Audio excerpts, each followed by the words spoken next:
तो प्यारे बच्चों, आज हम डिस्कस करेंगे डीओई की तरफ से प्रोवाइड किए गए latest annual examination practice paper 2022-23 class 9th subject mathematics के सॉल्यूशन को। सेम पैटर्न ऐसे ही आएगा। फाइनल में 80 नंबर का आपका पेपर होगा, 3 घंटे का टाइम मिलेगा। ठीक है, तो स्टार्ट करते हैं। सेक्शन ए, खंड आ। इससे पहले आपका जो मिड टर्म पेपर हुआ था, मॉर्निंग शिफ्ट इवनिंग शिफ्ट दोनों शिफ्ट का सॉल्यूशन अपलोड है, प्रैक्टिस पेपर भी अपलोड है, तो उसकी भी प्रैक्टिस कर लो। उसमें से भी 20-30 नंबर के क्वेश्चन होंगे, क्योंकि फाइनल में पूरा सिलेबस आ रहा है। ठीक है, तो कमेंट में लिंक पेस्ट है, उसकी भी प्रैक्टिस कर लेना। तो स्टार्ट करते हैं क्वेश्चन को। क्वेश्चन 1, निम्नलिखित में से कौन सा समीकरण वाई अक्ष के समांतर है? वाई अक्ष के, तो ये वाई होता है और ये एक्स। ठीक है, तो अगर हम y बराबर 11 लेंगे तो y ये है, तो इस पर कहीं पर यहाँ पर मान लो 11 आ गया एग्जाम्पल, तो वो x के समांतर हो गया।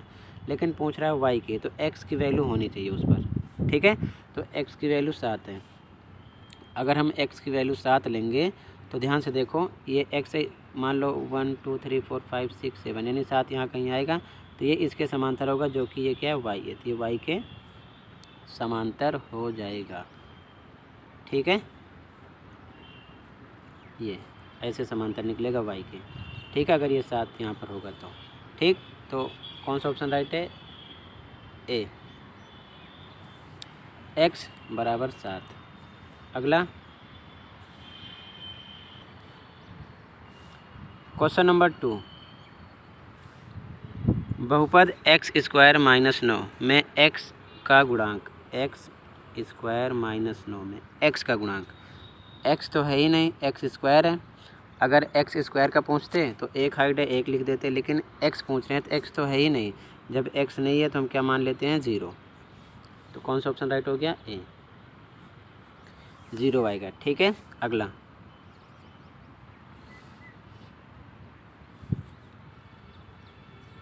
सबसे छोटी प्राकृतिक संख्या है, तो सबसे छोटी प्राकृतिक संख्या कौन सी होती है? 1। बी ऑप्शन राइट हो जाएगा। ठीक है ना, बी। अगला,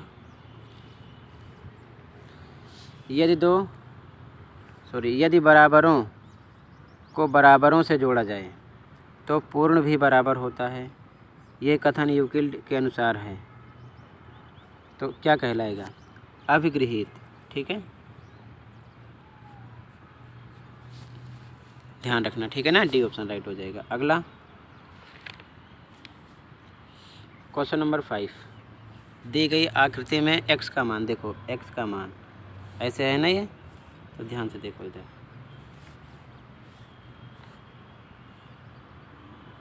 ये 5x है और ये 4x है। तो हम लिखेंगे 5x प्लस 4x कितने का होगा? 180 के। क्यों लिख देना? रैखिक युग्म, रैखिक युग्म है। ठीक है ना, तो 5x 4x जोड़ो कितना हो गया? 9x बराबर 180 के। तो x बराबर 180 बट्टे में 9 आएगा और डिवाइड करो कितना आ गया? 20। तो x आ गया 20। ठीक है, तो सी ऑप्शन आएगा 20। ओके, अगला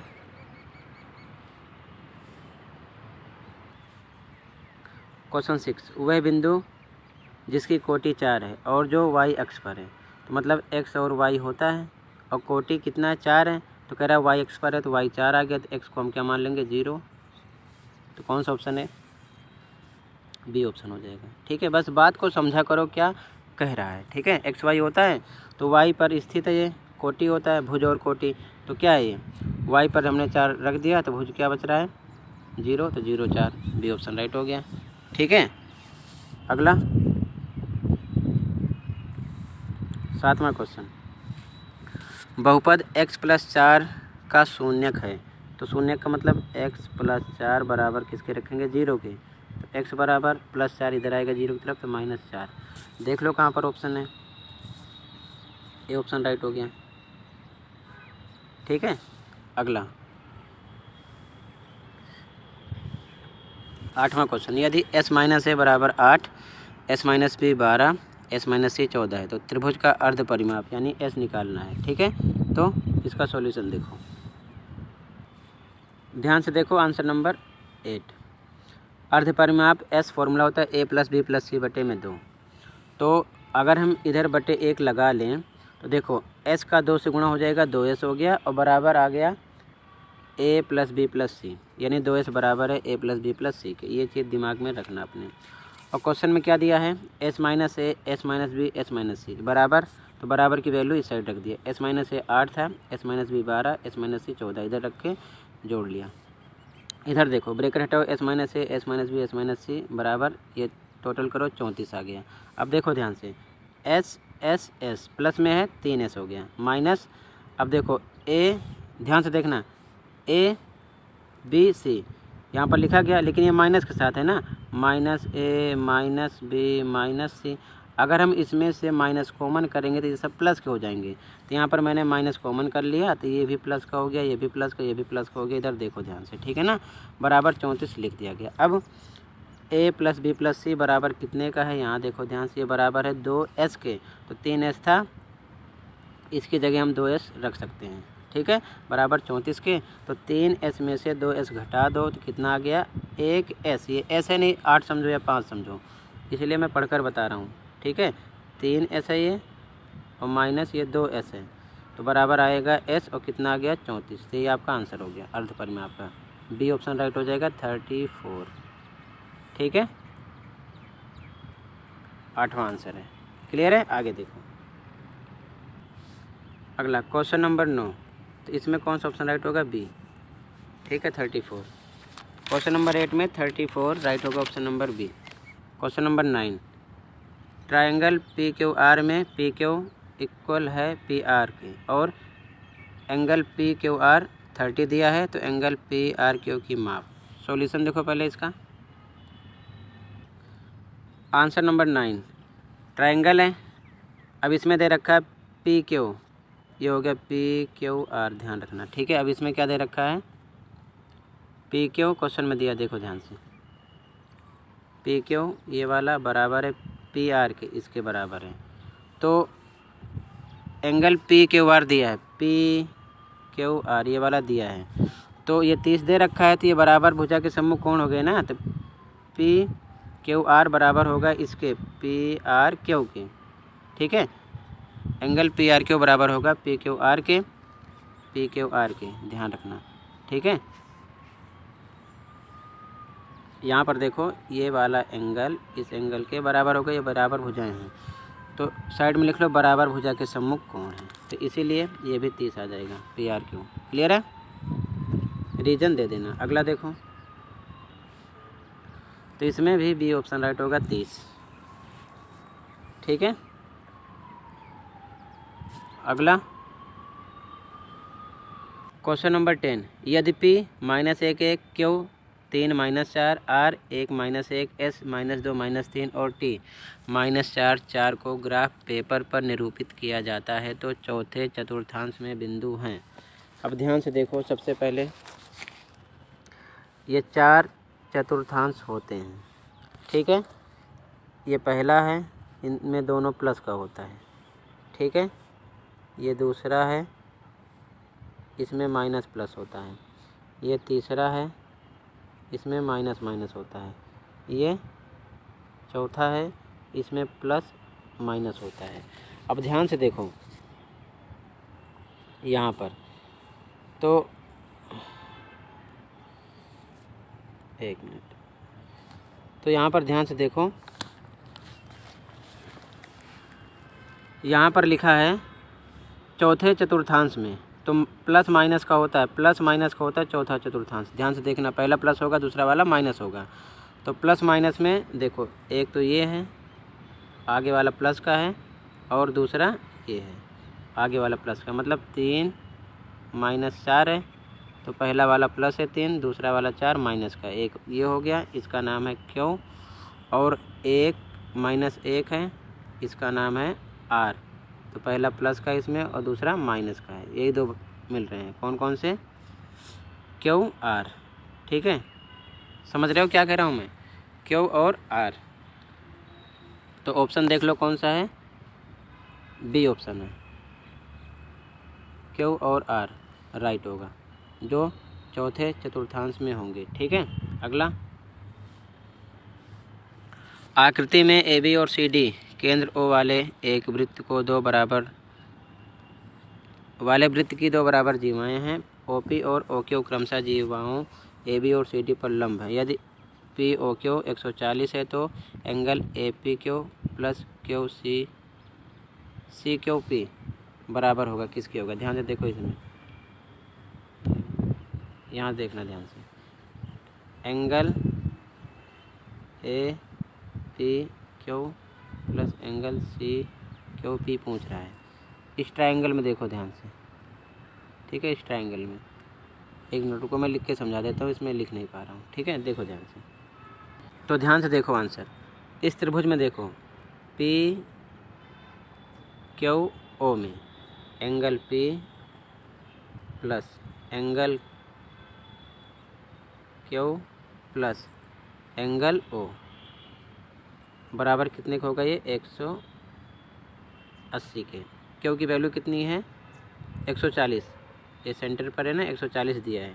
तो angle P plus angle Q plus 140 बराबर 180 के। तो देखो ध्यान से, वह यहाँ पर मैंने डायरेक्ट लिखा है, तो पी क्यू इधर बचेगा, 140 की तरफ 180 की तरफ 140 आएगा, माइनस हो जाएगा, बराबर पी और क्यू मिला के कितना हो गया, 40। पी और क्यू मिला के कितना हो गया, 40। तो ये दोनों हमसे पूछ रहा है कौन कौन सा। ध्यान से देखो, ए पी क्यू, देखो ए पी क्यू, ए पी क्यू, ये 90 है टोटल यहाँ तक। ठीक है ना। और इसी प्रकार अगला सी क्यू पी, ये वाला, ये इतना पूछ रहा है और टोटल यहाँ तक 90 है। तो ये 90 है और दोनों मिलाकर 40 हो रहा है। ठीक है ना, दोनों कोने, तो 90 प्लस 90 कर देंगे और इसमें से हम 40 घटा देंगे। ठीक है, तो कितना आ जाएगा, 140 ये भी निकलेगा। ठीक है, 140 ये भी निकलेगा। आगे देखो, तो इसमें 140 सी ऑप्शन राइट हो जाएगा। अगला,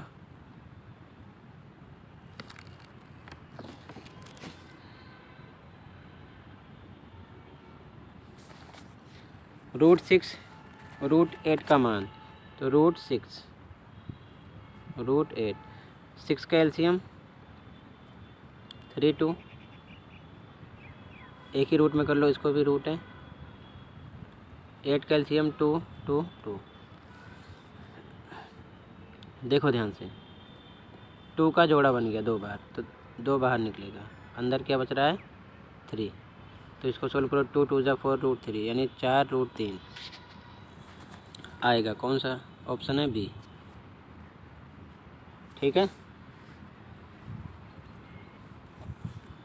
अगला,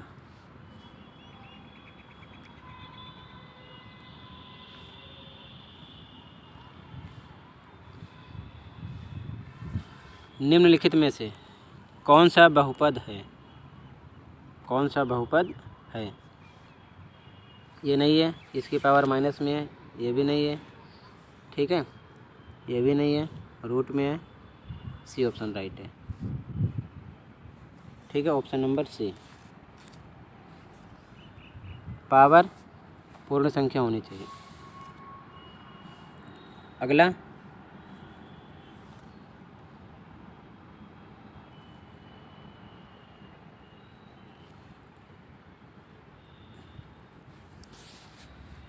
समान त्रिज्या आर वाले एक शंकु और एक अर्धगोले का आयतन समान है। शंकु की ऊंचाई है, तो मतलब शंकु का आयतन,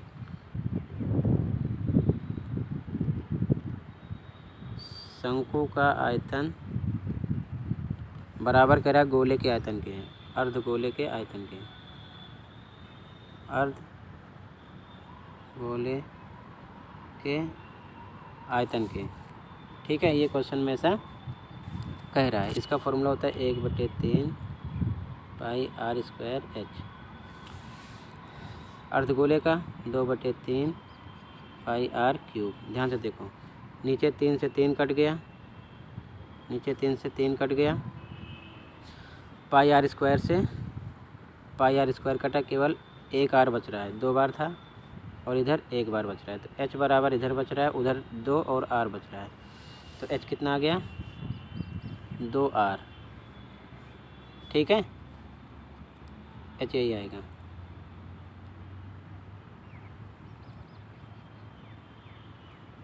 कौन सा ऑप्शन है? ए।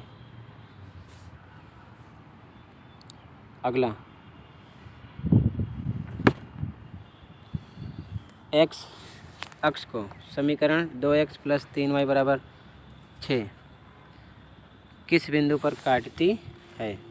तो एक्स अक्ष की बात कर रहा है, वाई पर हम 0 रख के सोल्व कर लेते हैं। ठीक है, तो ऐसे पूरा लिख लो, 2x + 3y = 6 और ऊपर लिख लो y = 0 रख रहे हैं। ठीक है, 2x पर 2x + 3 पे 3, y पर रख दिया 0 = 6, तो 2x 3 का 0 करेंगे 0 = 6 आ गया, उसका कोई मतलब नहीं है। x = 6/2 बराबर आ गया 3। तो मतलब x पर 3 रखा तो y कितना मिला हमें? y पर 0 रखा था, x आ गया 3, 3 0, ये x y होता है 3 0। देख लो कौन सा ऑप्शन है, ए ऑप्शन राइट है। ठीक है, अगला बहुपद 3x³ - x² + 5 की घात है। तो जो सबसे बड़ी घात हो वही आंसर हो जाएगा। 3 है ना सबसे ऊपर, x के साथ यही आंसर है। कौन सा ऑप्शन है? डी, डी राइट हो गया। अगला एक सम चतुर्भुज की भुजाओं के मध्य बिंदुओं को क्रम में मिलाने पर प्राप्त आकृति है, तो आयत बनेगी। ठीक है, सी ऑप्शन। अगला क्वेश्चन नंबर 18, 12 सेंटीमीटर ऊंचाई वाले एक समबाहु त्रिभुज का क्षेत्रफल। आंसर देखो, ऊंचाई 12 दिया है। आंसर नंबर 18 दिया है h = 12। h क्या होती है? समबाहु त्रिभुज की ऊंचाई, और समबाहु त्रिभुज की जो ऊंचाई होती है ना, उसका फॉर्मूला होता है √3/2a। तो h की तरफ हम रख सकते हैं इसका फॉर्मूला, क्योंकि क्षेत्रफल निकालना है तो उसके लिए हमें भुजा यानी a का पता होना चाहिए। तो h का फॉर्मूला लगा दिया, बराबर 12 के बटे 1 लगाओ, तिरछा गुणा करो, √3a का 1 से होगा यही आएगा, और 12 का 2 से हो जाएगा, तो आ गया √3a = 12 × 2, तो a = 12 दूना 24 बटे में √3 नीचे आ जाएगा। a निकालना था, a आ चुका है। बिना भुजा के क्षेत्रफल नहीं निकलता, तो समबाहु त्रिभुज का क्षेत्रफल √3/4 a², √3/4 पे 4 a, 24/√3 2 बार है, लिख दिया गया गुणे के निशान लगा के। कट करो, √3 से √3 कट गया, 4 एकम 4, 4 6 24। ठीक है, 6 और 24 बटे √3 बचा है, तो 6 × 24 बटे √3, हर का परिमेयकरण कर लेंगे, √3 ऊपर नीचे से गुणा कर लेंगे, तो ऊपर 6 24 √3 आएगा, नीचे 3 3 का जोड़ा बन जाएगा, रूट में है तो 3 निकलेगा बाहर, यहाँ लिख लिया गया है। ठीक है, तो 3 से कट करो, 3 एकम 3, 3 दूना 6, 24 और 2 बचा, गुणा कर लो, 48 √3 सेंटीमीटर³ आंसर आ जाएगा, जो कि सी ऑप्शन है। ठीक है, आंसर नंबर कौन सा? ये 8। क्लियर है? कहीं पर भी डाउट होगा तो तुरंत बताना। ऑप्शन नंबर सी राइट है। अगला question, question number 19 and 20 same वही क्वेश्चन, फिर से ए एंड आर। तो यहाँ पर पहले समझना है आपको। ठीक है, अगर कह रहा है कि दोनों अभिकथन ए और आर सही हों, आर ए की व्याख्या करें, तो ए ऑप्शन लगा देना। दोनों सही हों, आर ए की व्याख्या ना करे तो बी लगा देंगे। और अगर पहला सही है दूसरा गलत है तो सी, अगर पहला ही गलत है तो डी। फिर से देखो, दोनों लाइन सही हों, दूसरी लाइन पहली लाइन की व्याख्या करे यानी एक्सप्लेन, तो ए लगा दो। दोनों लाइन सही हों, दूसरी लाइन पहली लाइन की व्याख्या ना करें तो बी लगाओ। अगर पहली लाइन सही हो दूसरी गलत हो तो सी लगाओ। अगर पहली ही गलत है तो डी लगा दो।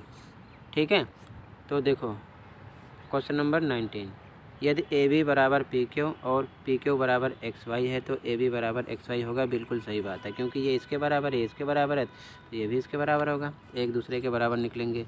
और कारण कह रहा है जो वस्तुएं एक ही वस्तु के बराबर होती हैं वे एक दूसरे के भी बराबर होते हैं। बिल्कुल सही बात बता रहा है, और इसी वजह से ये भी बराबर हो रही हैं। ठीक है, तो ये दोनों लाइनें सही हैं। दूसरी लाइन पहली लाइन की व्याख्या भी कर रहा है, तो क्या लगा देंगे, ए। 19 में ए लगाना है। ठीक है, अगला